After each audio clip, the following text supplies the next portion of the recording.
Hello. What I'm going to show you right now is the proper way to put on your barrier protection. Remember, the personal protection is designed to create a barrier between you and potential bloodborne pathogens. When you work with this kind of a garment, you just pull it onto your sleeves. Then at the top you fasten it at the neck. Then grab your string and you come around and you can tie it in the front. Okay, now you're in your personal barrier protection, so any splash, splatter, or spray that would not be able to get onto your scrubs at this point. The next thing that you're going to want to do is to put on your face mask. Now, the face mask has a piece of wire across the top. That's to fit across the bridge of the nose. So, place it on so. Pinch the wire so it follows your nose, and go ahead and put it on the loops around your ears. Then, while you're holding it at the top, grab the bottom and pull it under your chin like so. Pinch it down so it creates a nice seal. The reason is that when you put your glasses on, which will be next, like so, the moist air from inside the mask will have a tendency to blow up, and if you don't create a good seal, you're going to find that your glasses will fog. If you will do this, you'll notice that your glasses will not fog. Now, some people recommend that we put the glasses on first and then the mask. That's okay. The thing is that the glasses are going to fit on top of the mask, so that's why I recommend that you put the mask on first and then you put the glasses on, because they're going to fit on top of your mask. The last thing that you're going to do is to put on your gloves.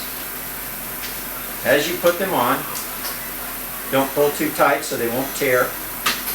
Pull them on so they're comfortable, and then pull them up over top of your barrier gown.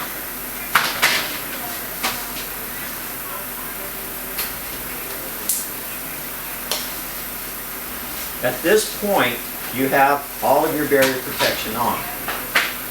You should be able to be protected from the knees all the way up through your chest, your hands, and your face.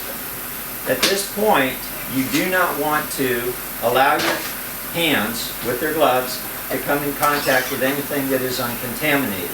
Because if you contaminate something such as a doorknob or a pencil or a computer screen with these contaminated gloves, then those things become contaminated. So the appropriate way to stand when you're in the operatory, when you're not doing anything, is to stand just like this. This way your hands will not be touching anything they should not be touching. In general, stay inside the shoulders and stay above the waist with your hands. You can stand like this, you can stand like this, but what you're going to do is to keep your hands from touching anything uncontaminated. Now, as you work, some things you should not do. Do not do this. Do not touch your face or your hair with your gloves. Do not put your hands behind your back. Do not put your hands down low. Keep your hands up here at all times. And with this, you'll have the greatest confidence that you're not going to contaminate anything with contaminated gloves. Now, the next thing I'm going to show is how do you get out of your scrubs, especially if they are contaminated. Someone threw up or there was bleeding, something along this line, and you have to get out. The first thing that you're going to do is you're going to separate your tie. You loosen it, reach up at the shoulders, and separate the tie at the neck. Then you're going to pull the gown down like so, such that your gloves are on the inside. Then you can grasp the gloves and pull the gloves and the gown with the contaminated gloves are on the inside of the gown. The next thing is to pull off the other sleeve. Now, everything contaminated is now on the inside. At this point, you can throw it away. The next thing is you have to assume that your glasses and your mask is contaminated also. So what you'll do, reach up at the temples, take your glasses off, and set them to the side. You're going to be washing those. Then at the loops at the ear, take and pull the mask off. The mask now can go in the trash as well. At this point, everything contaminated is in the trash and that you're okay. Now, one thing to assume that the gloves leak. There is no perfect pair of gloves. Assume that they leak. So the next thing that you would do is wash your hands. The general policy is wash your hands between every glove change. As you're working, you move from patient to patient, from room to room, from operatory to operatory. You're not going to be using the gloves from one patient with the gloves of the next patient. What you will do is take these gloves off, you'll discard them, you'll wash your hands, and then you're going to put on a new pair of gloves. Let me show you how to do that. First thing you're going to do is reach in and grab the glove in the middle part of the palm, and you're going to pull it off. Then, with your fingers, reach up underneath the cuff. Don't grab it here because this is not contaminated, and this is. Reach underneath the cuff and pull it off inside out.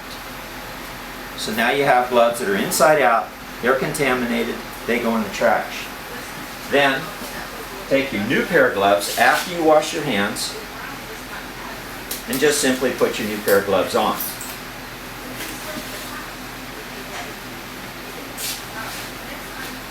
Now, as you're working, you may find that your glove becomes contaminated. You get a tear or a cut, or there's a defect in the manufacture of the glove and you need to change your gloves, but you're in the clinical environment, you're with a patient, and you really can't do it by yourself, and you need somebody to help you. Let me show you how. So, if this glove, my left hand is contaminated, and I have a tear and I need a new glove, this glove is okay. What we're going to do is my assistant will come and take the glove off. Wrong. Now, let me show you what we're talking about. You notice how he grabbed it at the cuff. When he grabbed it at the cuff, he contaminated my arm with his contaminated glove. So what he's going to do is he's going to grab it in the middle part of the palm, and then he will pull and I will pull, and the glove goes inside out, goes in the trash. He will then take his new glove for me, and he will create a cuff with his fingers. And if you can turn, show the folks how that is. Like that. The thumb goes to the middle so that I can put my hand in and push. Now I have a new glove on and nobody has become contaminated. The old glove, the torn glove, is in the trash. Now I'm ready to go back to work.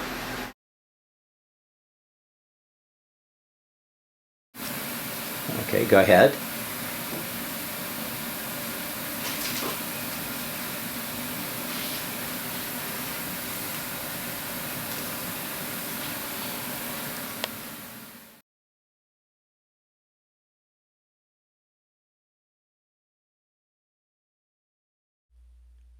Taking into account the principles of universal precautions, we must assume that every patient coming to visit with us is potentially infective.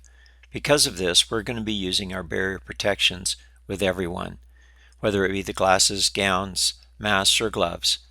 Take advantage of the things that we've shared with you here so that you might be at minimal risk of injury or illness as a result of working in our spaces.